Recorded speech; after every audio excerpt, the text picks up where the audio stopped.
এই নাও। কে আমি? আরে পা দাও, ওইতে পা। চলো। আরে স্যার কিচ্ছু হবে না। হ্যাঁ, সাবধানে তাড়াতাড়ি করো। আরে আরে স্যার ধরে নাও এটা। স্যার সাবধানে, নয়তো আমি পড়ে যাবো কিন্তু।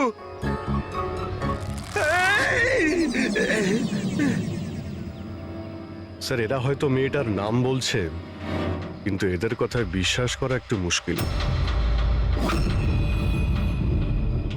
বিক্রমের ওজন প্রায় 70 থেকে 80 কিলো হবে। একটা মেয়ে ওকে কুড়ুল দিয়ে মারার পরে ওর লাশটাকে ফাঁসিতে ঝুলিয়ে দেয়। অদ্ভুত মনে হচ্ছে না স্যার? নীলম? এই নীলমটা আবার কে? কি উদ্দেশ্য থাকতে পারে তার? স্যার বিক্রমের কাছে একটা আননোন নাম্বার থেকে ফোন এসেছিল। সেই নাম্বারটা ট্রেস তো হচ্ছে না, বোধহয় সিম কার্ডটা ডিস্ট্রয় করে ফেলেছে। হ্যাঁ স্যার, ওই ভূমি কেয়ারটেকার, ওর আচরণ ও কেমন যেন সন্দেহজনক। ঠিক আছে, দেখা যাক। নিলামের সঙ্গে দেখা করি আগে। এক্সকিউজ মি, এটা কি নিলামেরই বাড়ি? হ্যাঁ, এটা নীলমেরই তো বাড়ি, আর আমি ওর মা হই। আপনারা কারা? আমরা সিআইডি থেকে। সিআইডি? বলুন কি ব্যাপার? অ্যাকচুয়ালি পিনাকি ওয়েস্টে একটা ফার্ম হাউস আছে, সেখানে খুন হয়েছে। ওখানে যারা ছিল তারা এটা বলছে যে ওখানে নিলামকে দেখেছিল। কি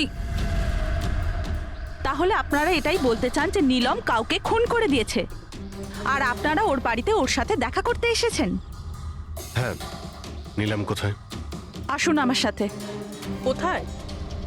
আপনারা নীলমের সাথে দেখা করতে চান না? আসুন, আমি দেখা করাচ্ছি নীলমের সাথে।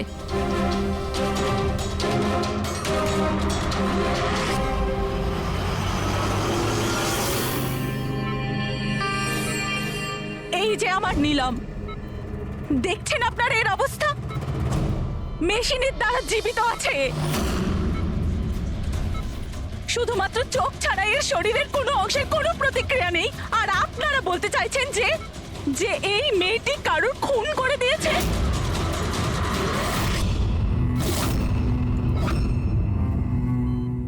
খুন করেছে আমার দিদি? নিলামের এরকম অবস্থা কবে থেকে আর কিভাবে? গত মাস থেকে। ওর সেই গাড়ি অ্যাক্সিডেন্ট হয়েছিল, তারপর এই অ্যাক্সিডেন্ট হলো কি করে? মানে কেউ এসে ধাক্কা মেরেছিল না গাড়ির ব্রেক ফেল হয়ে গেছিল? ওই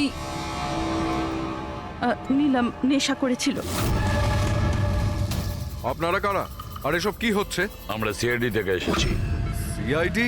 দেখুন ডক্টর, ওর খুব কাছের বন্ধু বিক্রম, যাকে কেউ নৃশংসভাবে হত্যা করেছে। আর ওখানে যারা ছিল তাদের বক্তব্য হলো এও নাকি ওখানে উপস্থিত ছিল। This is not possible. এটা হতে পারে না। ওরা সবাই মিথ্যে কথা বলছে।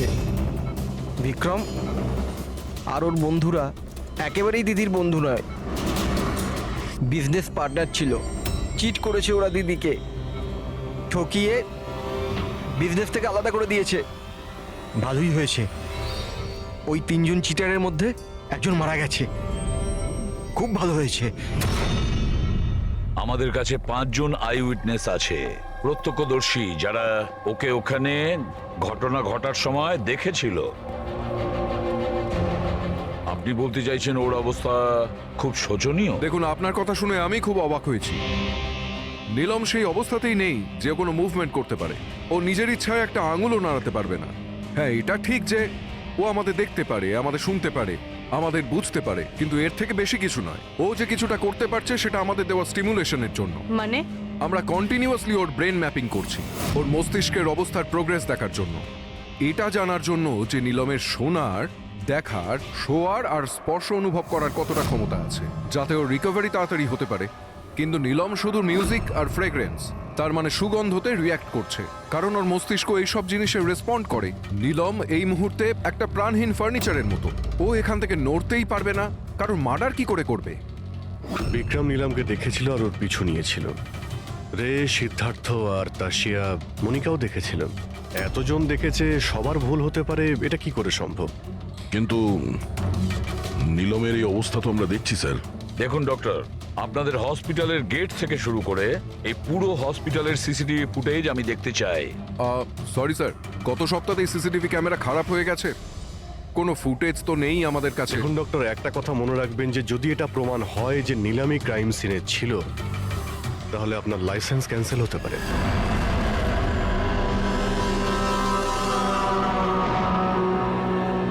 এবার ডক্টর সারিকাকে দিয়ে ওর ভালো করে এক্সামিন করাতে হবে। এই পরিস্থিতিতে দুটো ব্যাপার হতে পারে। হতে পারে এই নীলম নাটক করছে, কিংবা ওর মতো দেখতে কেউ আছে, আর এতজনে দেখেছে, সবার চোখে তো আর ফাঁকি দিতে পারবে না। স্যার, আমার মনে হচ্ছে পুরবী আর ফ্রেডিকে একে লক্ষ্য রাখার জন্য এখানেই থাকা উচিত। তাহলেই জানা যাবে ও বিছানা থেকে উঠতে পারে কিনা। পুরবি, হেড্রিক, এই করিডোর থেকে শুরু করে আর ওর ঘর অবধি খুব ভালো করে খেয়াল রাখবে। ভালো তো লাগছে না ওকে এই অবস্থায় দেখতে, কিন্তু তবু আমাদের ওর ফিঙ্গারপ্রিন্টস আর ফুটপ্রিন্টস নেওয়া দরকার।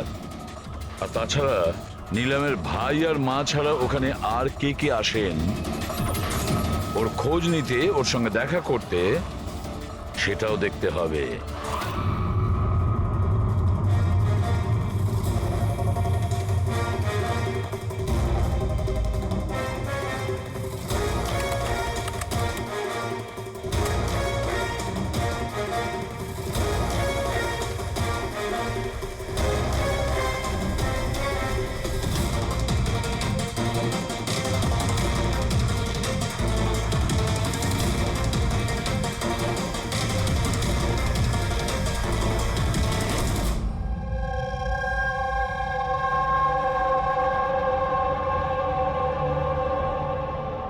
আপনারা সবাই তো নিলামের প্রতিবেশী, তাহলে আপনারা তো অবশ্যই জানবেন যে নিলামের কি কোনো যমজ বোন আছে? না স্যার। আচ্ছা, কোনো কোনো কাজিন বা ফ্রেন্ড যাকে নিলামের মতোই দেখতে? স্যার, নীলমকে আমরা ছোট থেকে দেখছি, অনেক বছর ধরে চিনি ওদের পরিবারকে। নীলমের কোনো বোন নেই, শুধু একটা ভাই আছে। আচ্ছা আচ্ছা রাজু, তুমি তো অনেক বছর ধরে এখানে কাজ করছো, তুমি নিশ্চয়ই জানবে। স্যার, নীলম দিদির আত্মীয়দের দেখেছি আমি, ওনার বন্ধুদেরকে আমি চিনি, কিন্তু স্যার এমন কেউ নেই যাকে নীলম দিদির মতো দেখতে। নীলম, ওর জ্ঞান নেই, ও কোমাতে আছে, আর ও তো কিছুই করতে পারবে না। আর রইলো বাকি সবাই যারা ওই সময় পিকনিকে প্রেজেন্ট ছিল। বিক্রমকে খুন ওদেরই মধ্যে কেউ করেছে। তবে স্যার, এই তাশিয়া বিক্রমের স্ত্রী, ওর মুখ দেখে মনে হচ্ছে না যে ওর স্বামী মারা যাওয়াতে ওর কোনো আফসোস রয়েছে। কিংবা স্যার নীলমের মা বিদ্যা আর ওর ভাই ঋষভ। স্যার, বিক্রম আর ওর বন্ধুরা নীলমকে বিজনেস থেকে সরিয়ে দিয়েছিল। হতে পারে বদলা নেওয়ার জন্য দুজনে মিলে বিক্রমকে প্রাণে মেরে দিয়েছে। স্যার, সন্দেহর তালিকায় তো এও রয়েছে, এই বিক্রমকে জঙ্গলের দিকে পাঠিয়েছিল স্যার। পঙ্কজ, এই 4 জনের ওপর কড়া নজর রাখো। দেখো গত 48 ঘন্টায় কি করছিল, কোথায় কোথায় গিয়েছিল। স্যার, স্যার আমার একটা ব্যাপার একদম ভালো লাগেনি। কি ভালো লাগছে না ভাই? স্যার, আমি নিজে ওই মেয়েটাকে এক্সামিন করে আসছি, বেচারি নিজের হাতটাও নাড়াতে পারে না, আর আমরা ওর ফুটপ্রিন্টস আর ফিঙ্গারপ্রিন্টস খুনির সাথে ম্যাচ করাচ্ছি। দিস ইজ সারিকা, একটা কথা তুমি খুব ভালো করে মনে রাখবে, তুমি এতদিন ধরে সিআইডিতে কাজ করছো। সিআইডির কাজে কোনো ইমোশনের জায়গা নেই, এখানে সবাইকে সন্দেহ করতে হয়। মনে রেখো, ওই মেয়েটাকে 5 জন লোক ওখানে দেখেছে, বুঝলে? ইমোশনের কি আছে? এক কাজ করো, এই সব ফিঙ্গারপ্রিন্টস যেগুলো পুরবী আমাদের এনে দিয়েছে, আর এই দড়ি থেকে, কুড়ুল থেকে যে ফিঙ্গারপ্রিন্টস আমরা পেয়েছি, ওগুলো আমি সেভ করেছি। একটু ম্যাচ করে দেখো যদি কিছু পাওয়া যায়।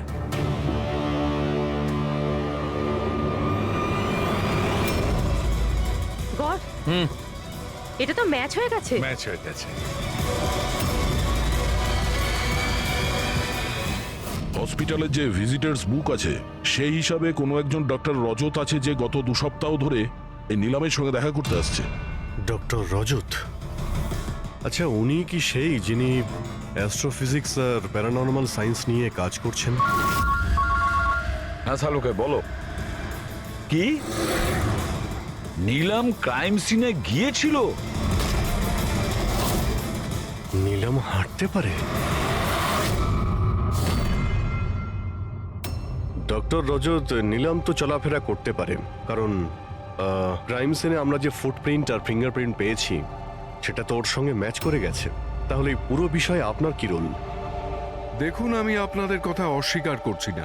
হসপিটালের বেড থেকে নিলাম উঠতে পারে। হ্যাঁ, ওর ফিঙ্গারপ্রিন্টস আর ফুটপ্রিন্টস অ্যাস্ট্রাল পজিশনের সাথে মিলবে কি মিলবে না, that I am not sure.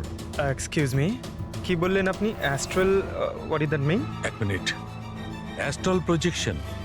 R you joking? আমার সঙ্গে মজা করছেন না তো? নীলমের ভাই ঋষভকে আমি বলেছিলাম একটা বিশেষ মিউজিক চালানোর জন্য আর নীলমের পাশে ফুল রাখার জন্য। এই কাজটা ওর মস্তিষ্কে প্রভাব ফেলবে, ওটা তাড়াতাড়ি কাজ করতে থাকবে আর নীলম তাড়াতাড়ি সুস্থ হয়ে যাবে। এখন বুঝতে পারছি যে নীলমের মস্তিষ্ক খুব বেশি পাওয়ারফুল হয়ে গেছে, এতটা যে ও নিজেকে অন্য কোথাও প্রজেক্ট করতে পারে। ও নীলম নয়, ওর অ্যাস্ট্রাল প্রজেকশন। এক মিনিট, আপনি বলছেন যে ওর প্রজেকশন অন্য জায়গায় করতে পারবে? এটা কিভাবে সম্ভব? দেখুন, অ্যাস্ট্রাল প্রজেকশনকে যদি খুব সাধারণভাবে আপনাকে বোঝাই তাহলে সেটা এইভাবে। দেখুন, যেমন মরার পরে মানুষের আত্মা তার শরীর থেকে আলাদা হয়ে যায়, ঠিক একই রকম জীবিত মানুষের চেতনাকেও ফিজিক্যালি বাইরে বের করা সম্ভব। আর যেমন আমি বুঝি যে নীলমের কেসেও এরকমই কিছু হয়েছে। দেখুন ডক্টর রজত, সায়েন্সে এমন কোনো প্রমাণ নেই যাতে এই কথাটা কনফার্ম হতে পারে যে শরীর থেকে আত্মাটাকে বাইরে বার করা যায়। আর আপনার থিওরি অনুযায়ী একটা 40-45 কিলো ওজনের একটা মেয়ে যে কোমায় রয়েছে, সে একজন 85 কিলো ওজনের একটা লোককে দড়িতে ঝুলিয়ে দিয়েছে। তার মানে আপনারা আমার কথা বিশ্বাস করছেন? তাহলে আপনারাই বলুন, এক হাত পায়ে অক্ষম মেয়ে যে হাসপাতালের বেডে পড়ে আছে, সে একই সময় দুটো আলাদা আলাদা জায়গায় কিভাবে থাকতে পারে? থ্যাংক ইউ ভেরি মাচ, সেটা আমরা খোঁজ নিয়ে নিচ্ছি।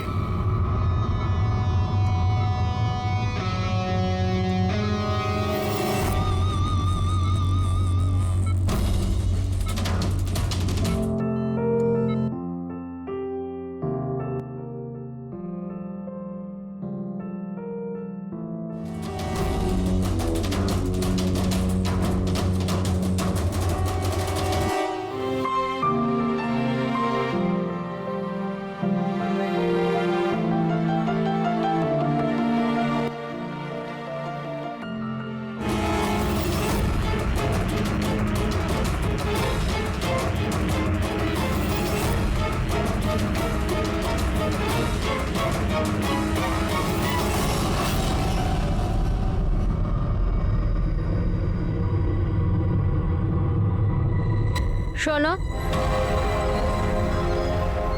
আমি তোমাকে কিছু বলতে চাই।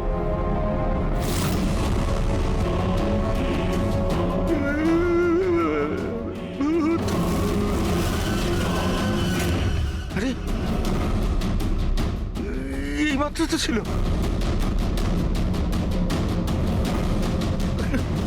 কোথায় হাওয়া হয়ে গেল?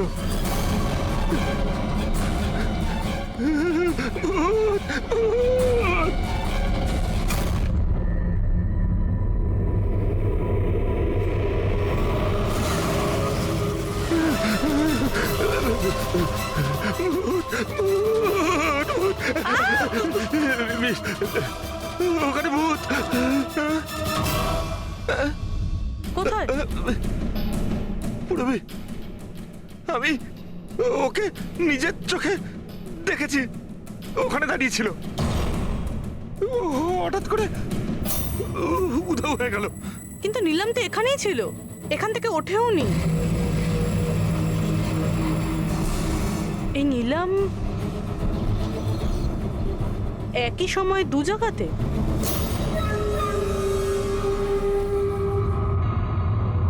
স্যার, আমি নিজের চোখে দেখেছি নীলমের আত্মা দাঁড়িয়েছিল এই করিডোরেই। স্যার, ও ওর রুমেই ছিল। ঋষভ মিউজিক অন করে ফুল রেখে শুতে চলে গেছিল। এরকম প্রথমবার হয়নি স্যার, আমি দেখেছি। স্যার, ওর বডি এখানেই থাকে আর ও বাইরে ঘুরে বেড়ায়। দেখলেন, আমি আপনাদের আগেই বলেছিলাম, মিউজিক আর ফুলের জন্য ওর নার্ভের সক্রিয়তা বেড়ে যায় আর সেই অবস্থায় ওর আত্মা শরীরের বাইরে চলে যায়। Astral projection. Astral projection? হ্যাঁ। ঋষভ, ভেতরে যাও, গিয়ে মিউজিক চালাও, যেটা তুমি তোমার বোনকে শোনাও, আর ওই ফুল সেটাও রাখো। হ্যাঁ স্যার। এবারে দেখবো।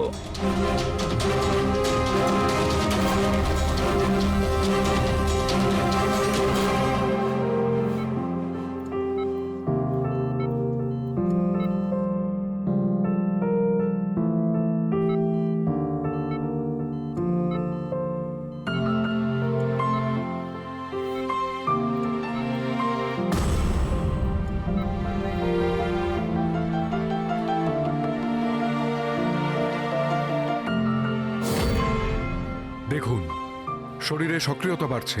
আমি আপনাকে বলেছিলাম না আমি ভুল বলিনি? ঠিক আছে ডক্টর, ওর আঙ্গুলটা নড়াচড়া করছে, কিন্তু ওর অ্যাস্ট্রাল প্রজেকশন কোথায়? শুধু তো আঙ্গুলের রিয়াকশন দেখছি। তাহলে কি পুরো হসপিটালেই ওর আঙ্গুলের ছাপ খুঁজে বেড়াবো? যদি ওর আত্মা ওর শরীর থেকে বেরিয়ে অন্য কোথাও যায়, তাহলে ওর ফুটপ্রিন্ট আর ফিঙ্গারপ্রিন্টও সাথে নিয়ে যায়, তাই না? দেখুন, আপনাকে বুঝতে হবে, নীলমের আত্মা আপনার অর্ডারে তার শরীর ছেড়ে বাইরে আসবে না। এটা নিজে থেকেই স্বেচ্ছায় আসবে। ও প্লিজ ডক্টর, আপনার এই সায়েন্সের কথাবার্তা আমাদের মাথাতেই ঢুকছে না।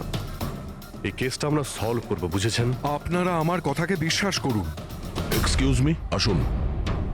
দেখুন দেখুন নিলামকে। ওর অবস্থা দেখে আপনাদের মনে হচ্ছে যে হসপিটাল থেকে বাইরে বেরিয়ে ও কাউকে মার্ডার করতে পারে? হ্যাঁ স্যার, আমরা প্রত্যেকে ওকে দেখেছিলাম। ওটা নীলমই ছিল, আর আমাদের কোনো ভুল হয়নি স্যার। 1 মাস হয়েছে তোর অ্যাক্সিডেন্টের। এটা হতেই পারে যে অভিনয় করছে, হাঁটাচলা করতে পারে। সিদ্ধার্থ, ও সত্যি বেড থেকে নড়াচড়া করার অবস্থায় নেই। তাহলে ওটা কে ছিল যাকে আমরা ওখানে দেখেছিলাম? ওই দেখো নিলাম। স্যার, আমি বলেছিলাম না নীলমের আত্মা ওর শরীর থেকে। Thank you very much. আপনি আমার ওদিকে গিয়ে বসুন। আপনারাও প্লিজ ওদিকটা গিয়ে বসুন, প্লিজ ওদিকটা গিয়ে বসুন। স্যার, এর আঙুল আর পায়ের ছাপ ম্যাচ কিভাবে হতে পারে? হতে পারে যদি কেউ নিলামের ফিঙ্গারপ্রিন্টস আর পায়ের ছাপ ক্রাইম সিনে ছেড়ে আসে তবে। কি হলো স্যার? একটা কথা আমার মাথায় ঘুরছে। বিক্রমের মৃত্যুর পরে তোমাদের মনে আছে বিক্রমের বন্ধুরা কি বলেছিল? স্যার, নীলম আমাদের প্রত্যেকেরই কমন ফ্রেন্ড, আর 2 মাস ধরে তো নীলমের সাথে আমাদের কোনো যোগাযোগই ছিল না। সিদ্ধার্থ কি করে জানলো যে নীলমের অ্যাক্সিডেন্ট 1 মাস আগে হয়েছিল? 1 মাস হয়েছে তোর অ্যাক্সিডেন্টের। হাঁটাচলা করতে পারে, এটা হতেই পারে যে অভিনয় করছে। সিদ্ধার্থ, রে, তাশিয়া, মনিকা আর ভূমি, এদের সবাইকে বিউরোতে নিয়ে এসো। সিদ্ধার্থ,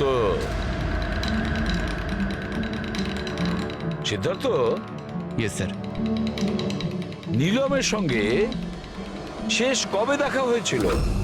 স্যার, আমি তো বলেইছিলাম, প্রায় 2 মাস আগে। আসলে হয়েছে কি, একটু ভুলে যাই, বয়স হয়েছে তো। 2 মাসের মধ্যে যখন দেখা হয়নি, তাহলে নীলমের অ্যাক্সিডেন্টের ব্যাপারে তুমি কিভাবে জানলে? স্যার, ঠিকঠাক তো মনে নেই, কিন্তু কথায় কথায় বিক্রমই বলেছিল আমাকে। তোমরা বিজনেস পার্টনার ছিলে, তাই ও মারা যাওয়াতে সব থেকে বেশি লাভ তো তোমাদেরই হয়েছে। স্যার, বিজনেস পার্টনার ছিলাম, খুনি নয়। আর ও বন্ধু ছিল আমাদের। ওর ব্যাপারে আমরা এসব ভাবতেই পারি না। যদি লাভের কথা বলেন তো বিক্রমের মৃত্যুর লাভ তো সবচেয়ে বেশি ওর ওয়াইফ তাশিয়ারই হয়েছে। বিক্রমের মৃত্যুর পর আপনার প্রতি হওয়া অত্যাচার কমে গেল। এটা ছাড়া আর কোনো সুবিধা পেয়েছেন আপনি? হ্যাঁ, বিক্রম চলে যাবার পর আমার আর ভয় লাগে না, আর আমি বেশ ভালোই আছি। কিন্তু আমি বিক্রমকে মারিনি। নীলমকে চেনেন আপনি? আমি নীলমকে একদমই চিনি না। 25শে জুলাই যেদিন নিলামের অ্যাক্সিডেন্ট হয়, সেই সময় তোমরা কোথায় ছিলে? স্টার ক্লাব, বিকেসি, তারপর আমরা এয়ারপোর্ট গেছিলাম স্যার। সিদ্ধার্থ, তোমার স্মৃতিশক্তির প্রশংসাই করতে হয়। স্যার, মনে তো থাকবেই, ওয়ার্ল্ড ট্যুরের জন্য টিকিট আমি তো বুক করেছিলাম। ট্রাভেল এজেন্ট কে ছিল? সাইমা ট্রাভেলস। যেই বাংলোতে আপনি ছুটি কাটাতে গিয়েছিলেন, ওখানে যাওয়ার আগে আপনি ওখানে 2-3 বার গিয়েছিলেন। কি করতে গিয়েছিলেন? আমি এটাই দেখতে গিয়েছিলাম যে ওখানে কেমন সব ব্যবস্থা, ওটাই দেখাচ্ছিল। ভূমি, আপনি বিক্রমকে বাংলোর পিছনে এইটা বলে পাঠিয়েছিলেন ওখানে নেটওয়ার্ক আসে, কিন্তু এটা সত্যি না। আমরা চেক করেছি। দেখুন ম্যাডাম, ওরা অনেক বড় লোক, আমার ওদেরকে মেরে কি লাভ হবে? আর আপনি শুধু শুধু আমাকে এইসবে টানছেন। ম্যাডাম, আমি কিছু করিনি। তাহলে বিক্রমের মৃত্যুর আগে, একদিন আগে হসপিটালের বাইরে কি করছিলেন? আমার ভাইয়ের দোকান আছে, ওখানে দেখা করতে গেছিলাম। আর মনিকা, আপনার কি বক্তব্য? আমি নিলামের ব্যাপারে কিছু জানি না।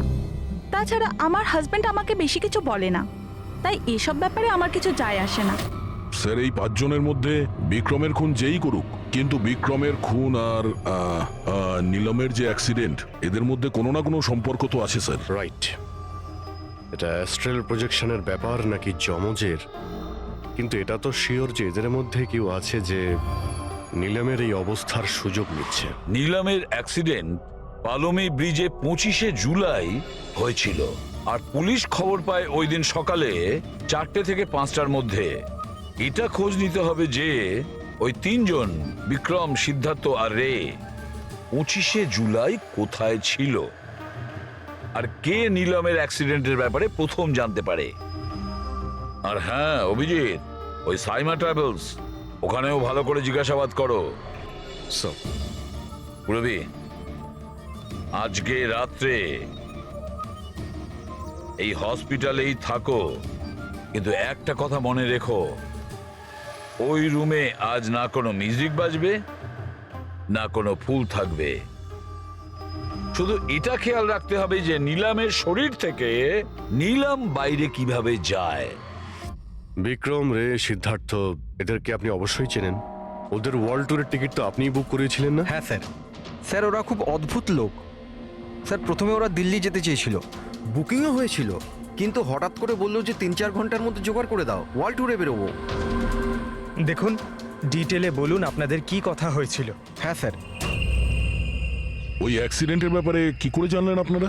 স্যার, সকাল 4টের সময় আমাদের কাছে খবর এসেছিল যে একটা গাড়ি ব্রিজ থেকে নিচে পড়ে গেছে। আমি আমার টিম নিয়ে এখানে পৌঁছই আর ওই মেয়েটাকে গাড়ি থেকে বাইরে বের করি। কিন্তু স্যার, অবাক হওয়ার বিষয় হলো এটাই যে এত ভয়ঙ্কর অ্যাক্সিডেন্টের পরেও মেয়েটার শ্বাস চলছিল। তদন্ত করে কি জানতে পেরেছেন? এটা কোনো অ্যাক্সিডেন্ট ছিল নাকি কেউ জেনে শুনে কাজটা করেছিল? অ্যাক্সিডেন্ট ছিল স্যার। মেয়েটাকে নেশাগ্রস্ত অবস্থায় গাড়িতে পাওয়া গেছে। কিন্তু স্যার, অবাক হওয়ার মতো বিষয় এই যে সিসিটিভি ফুটেজে না মেয়েটাকে দেখা গেছে, না মেয়েটার গাড়িটাকে। ও যে এখানে কি করে পৌঁছলো সেটা কিছুতেই বুঝতে পারছি না। আচ্ছা, অ্যাক্সিডেন্ট তো 1 মাস হয়ে গেছে, কিন্তু এর ফুটেজ তো পেয়ে যাবো। একটা কাজ করো, এই 24 জুলাইয়ের রাতে ক্লাব ভিস্টা থেকে এয়ারপোর্ট যাওয়ার মধ্যে যতগুলো সিসিটিভি ক্যামেরা আছে সবগুলোকে চেক করো। আর হ্যাঁ, ওই হাইওয়েরও নিয়ে নাও যেটা পুলমি ব্রিজের দিকে যায়, যেখানে নিলামের কারের অ্যাক্সিডেন্ট হয়েছিল। স্যার, 25শে জুলাই রাতে বিক্রম স্যার ফোন করেছিল। স্যার, উনি বললেন যে ওনারা 3 জনে ওয়ার্ল্ড ট্যুরে যাবেন, এই জন্য নেক্সট ফ্লাইটেই টিকিট বুক করে দিতে। স্যার, আমার খুব অদ্ভুত লেগেছিল ব্যাপারটা, কিন্তু স্যার ওনার কথা থেকে এটা মনে হচ্ছিল যে কিছু তো একটা গড়বড় চলছে। I see. বুঝতে পারছি না নিলমকে সবাই সব জায়গায় দেখতে পাচ্ছে কি করে, যখন ও নিজের বিছানা থেকেই উঠতে পারছে না। হ্যাঁ স্যার, আমি এখানেই আছি, আর নিলামও আমার চোখের সামনে আছে, ওইভাবে বিছানায় শুয়ে। আর এই নিলামের মতন দেখতে মেয়েটাকেও দেখতে পাইনি, সব কিছু নর্মাল। কাম অন ইয়ার মনিকা, তোমার কি মনে হয় বিক্রমের মৃত্যুর পর নিলম আমাকে আর রেকে মেরে দেবে? আরে রিল্যাক্স ইয়ার, রে আমার সাথেই আছে, কিচ্ছু হবে না, আমরা বাড়িতেই আসছি।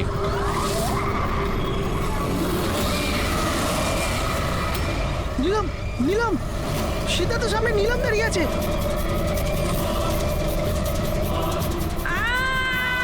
আরে ব্রেকটা মার, ব্রেকটা মার, ব্রেকটা মার।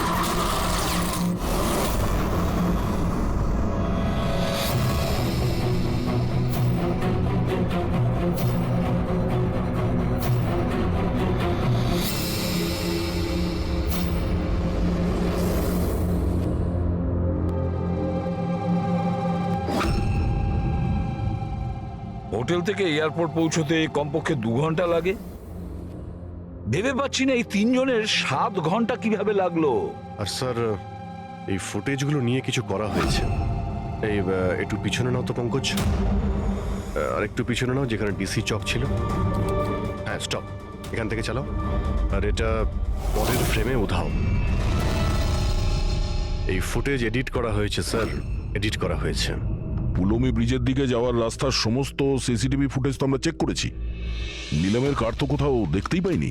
আর যদি নিলাম এই রাস্তা দিয়ে না যায়, তাহলে ওর গাড়ি ওখানে ওই পুলমি ব্রিজের নিচে কি করে গেল? স্যার, মনে হচ্ছে নিলামের সঙ্গে ওখানে কিছু হয়েছিল, যেখান থেকে ফুটেজে গাড়িটা উধাও হয়েছে।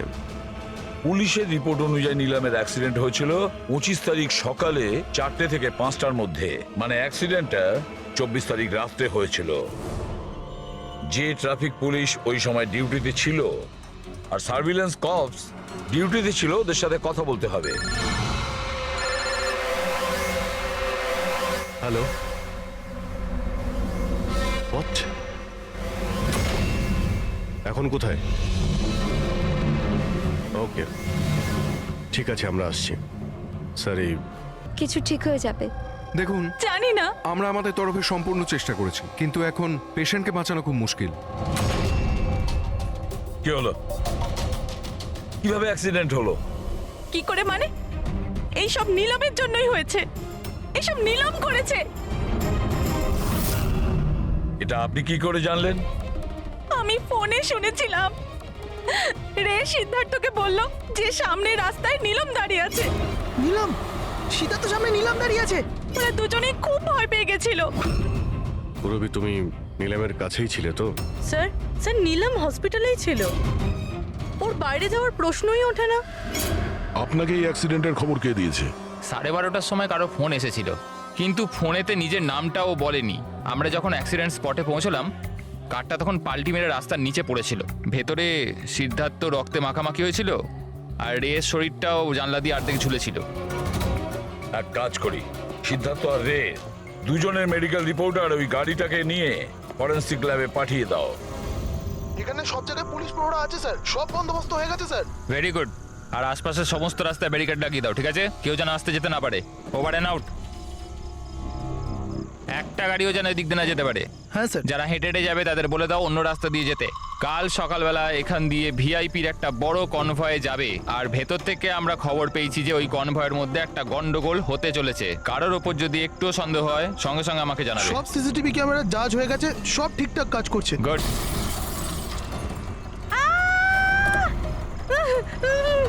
ও my god, oh my god, oh my god, oh my god. I am so sorry, I am so sorry. ওঠো, ওঠো, ওঠো, ওঠো। আমি কিছু করিনি। Get up, please get up. Accident করলেন নাকি? না, আমি কিছু করিনি। He came in front by car. এভাবে কেউ গাড়ি চালায় নাকি? স্যার, এ তো মরে গেছে। মরে গেছে? না না না না না, আমি কিছু করিনি। আরে ম্যাডাম, এই সিসিটিভি ক্যামেরাতে সবকিছু রেকর্ড হয়ে গেছে। এইটা চালু আছে? হ্যাঁ, চলে এগুলো। এটা কেন চলে? অ্যারেস্ট করো ওনাকে। Listen listen listen listen listen. Actually আমার হাজবেন্ড যে আছে, he is a very very rich man. টাকার কোনো অভাবই নেই ওনার। তো যদি আপনারা চান তো এই ফুটেজটা ডিলিট করা যায় না? এক minute. Get up, get up, get up, save some money, gate up, please please get up, please. Madam, হ্যাঁ, 10 লাখ। 10 লাখ? সিসিটিভি ফুটেজও গায়েব হয়ে যাবে, তার সাথে সব প্রমাণও। আরে এটার থেকে বাঁচতে গেলে এটুকু টাকা তো দিতেই হবে ম্যাডাম। শুধু টাকা নিলেই হবে না, আরো অনেক কিছু নিতে হবে তোমাদের।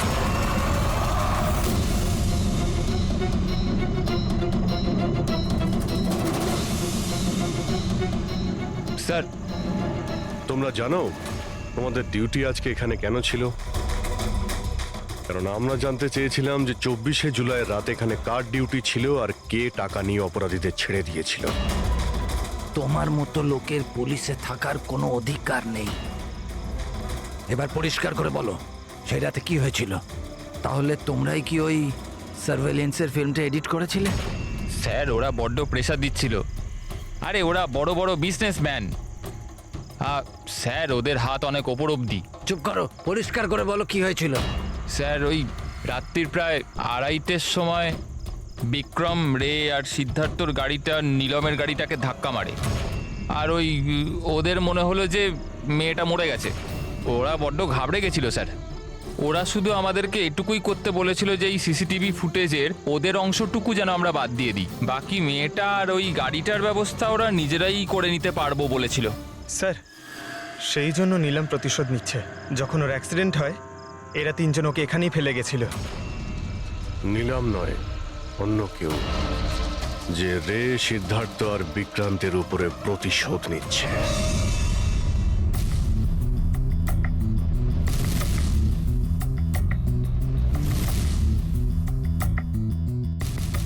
অভিজিৎ, নীলমের শরীর থেকে তার বাইরে যাওয়া পসিবল নয়। অ্যাস্ট্রাল প্রজেকশন, সেটা তো আমরা ধরছিই না। আর পুরবি তো দেখেছে, পুরবি ওখানে ছিল, আর ও তো বলছিল যে নীলম ওখান থেকে নড়েইনি। তাহলে বুঝে উঠতে পারছি না যে সিদ্ধার্থ আর রে এরা দুজনে নীলমকে রাস্তায় কিভাবে দেখলো। এক মিনিট, এই নীলম একই সময় নিজের রুমে আর হসপিটালের করিডোরেও তো দেখা গিয়েছিল। এক মিনিট বস, এই যে গাড়িটা নীলমকে হঠাৎ দেখে ঘাবড়ে গিয়ে উল্টে যায়নি, বরং এই গাড়িটাকে অ্যাক্সিডেন্ট করানো হয়েছে। এত জোরে ধাক্কা মেরেছে যে ওদিকে দরজাটা তো পেরিয়ে গেছে। ইচ্ছে করে জেনে বুঝে কোনো গাড়ির সঙ্গে এটাকে ধাক্কা লাগানো হয়েছে। স্যার, সিদ্ধার্থ আর রের অ্যাক্সিডেন্ট একটাই গাড়িতে হয়েছে, কিন্তু ওদের মেডিকেল রিপোর্টস কিছুতেই ম্যাচ করছে না। কি?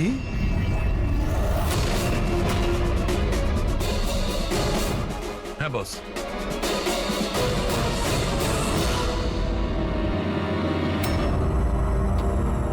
এই পুরো রহস্যটা কি? এটা কি বলতে চাইছে? ফিঙ্গারপ্রিন্টস আর ফুটপ্রিন্টস ম্যাচ করা, দুটোই তো অ্যাক্সিডেন্ট। আর সারিকা বলছে যে সিদ্ধার্থ আর রের মেডিকেল রিপোর্ট ম্যাচ করছে না। এই পুরো ব্যাপারটা আসলে কি?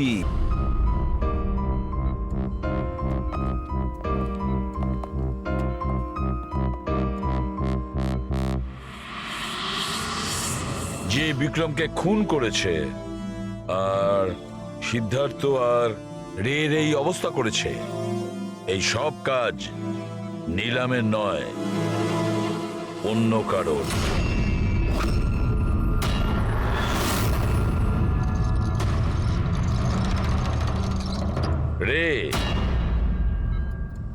রে তোমার যেখানে অ্যাক্সিডেন্ট হয়েছিল সেখানে সিআইডির অফিসাররা গিয়েছিল। আর তাছাড়া তোমার গাড়ির কন্ডিশন আর তোমাদের মেডিকেল রিপোর্টও চেক করা হয়েছে। ওটা খুব সাংঘাতিক অ্যাক্সিডেন্ট হয়েছিল। দেখো সিদ্ধার্থর কিরকম অবস্থা। কিন্তু একটা জিনিস দেখে ভালো লাগছে, এত বড় অ্যাক্সিডেন্ট, এত সাংঘাতিক অ্যাক্সিডেন্ট যেখানে সিদ্ধার্থর এরকম অবস্থা, সেখানে তোমার তো শুধু এত সামান্য আঘাতটা লেগেছে কিভাবে? আচ্ছা, এই অ্যাক্সিডেন্টটা হলো কিভাবে? আসলে ওই আমি রাস্তাতে আমি নীলমকে দেখেছি, আর এই কথাটাই আমি সিদ্ধার্থকে বলেছি। ওই ভয় পেয়ে গাড়ি টার্ন করতে গেল, গাড়ি স্পিডে ছিল তো কন্ট্রোল হলো না, আর গাড়ি উল্টে গেল। না না না না না, মিথ্যে কথা বলছো তুমি। তোমার গাড়ি উল্টে যায়নি, অন্য গাড়ি এসে তোমাকে ধাক্কা মারে। কে?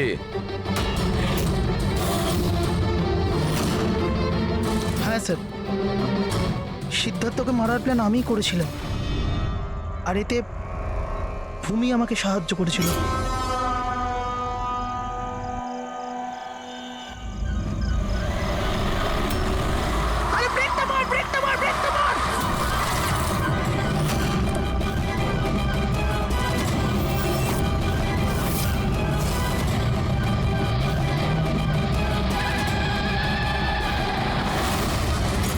ভূমিকে আমরা ভুল সন্দেহ করিনি। আর নীলমের হলোগ্রাম, ওটাও তুমি বানিয়েছিলে, তাই তো? এই নীলম একই সময় নিজের রুমে আর হসপিটালের করিডোরেও তো দেখা গিয়েছিল। এটা শুধু একটা কারণেই ঘটতে পারে, শুধু একটা কারণে। 3D হলোগ্রাম, মানে নিলাম ছিল না, নিলামের ফটো ছিল।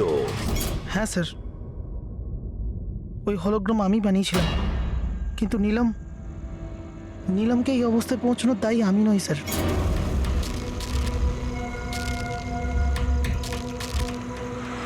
এই নিলাম আমাদের ডিসি চকে কেন ডাকলো? ও আমার উপর লিগ্যাল অ্যাকশন নেবার কথা ভাবছে, কিন্তু আমি ওকে 1 টাকাও দেবো না। ওর হিসেব আমি আজকে একদম শোধ করে দেবো।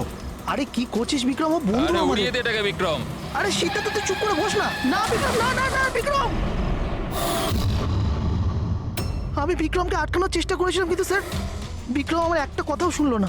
আমি নীলমকে বাঁচাতে চাইছিলাম স্যার, ওকে হেল্প করতে চাইছিলাম, কিন্তু এই দুজনে আমাকে কিছু করতে দেয়নি। ও আমাদের বন্ধু ছিল স্যার, কিন্তু আমিও টাকার লোভে পড়ে গিয়ে সিদ্ধার্থ আর বিক্রমের সাথে মিলে নীলমের সাথে বেইমানি করলাম স্যার। ওকে বিজনেস থেকে বের করে দিলাম, আর ওকে মরার জন্য ছেড়ে দিয়ে আমরা 3 জন ওয়ার্ল্ড ট্যুরে চলে গেছিলাম। কিন্তু স্যার যখনই আমরা ফিরে এলাম, তখন থেকে আমি বুঝতে পারলাম যে সিদ্ধার্থ আর বিক্রম মিলে আমাকেও এই বিজনেসের পার্টনারশিপ থেকে বাইরে বের করে দিতে চাইছে। কিন্তু এর আগে এই দুজন নীলমের মতো আমার সাথেও বেইমানি করে। আমি এই দুজনকে আমার রাস্তা থেকে সরানোর প্ল্যান করলাম, আর নীলমের সাহায্য নিয়ে ওদেরকে ভয় পাওয়াতে শুরু করি। তাহলে এই বাংলোতে ছুটি কাটানোর আইডিয়া তোমারই ছিল? হ্যাঁ, ওখানে আমি দুজনকে রেখেও ছিলাম বিক্রমকে মারার জন্য। আমি যা করেছি আমার আফসোস নেই স্যার। নীলমের এই অবস্থাতে আমার পরিচয় গোপন করে ওকে টাকা দিয়ে সাহায্য করছিলাম। জেল যাওয়ার পর এটাই চাইবো যে ওর চিকিৎসা যেন কিছু কম না হয়। আর ভূমি আমার অফিসে কাজ করতো স্যার, এই জন্য আমি জানতাম যে ও আমার সঙ্গ দেবে। আর আমি ভূমিকে ব্যবহার করেছি নীলমের 3D হলোগ্রাম লাগানোর জন্য।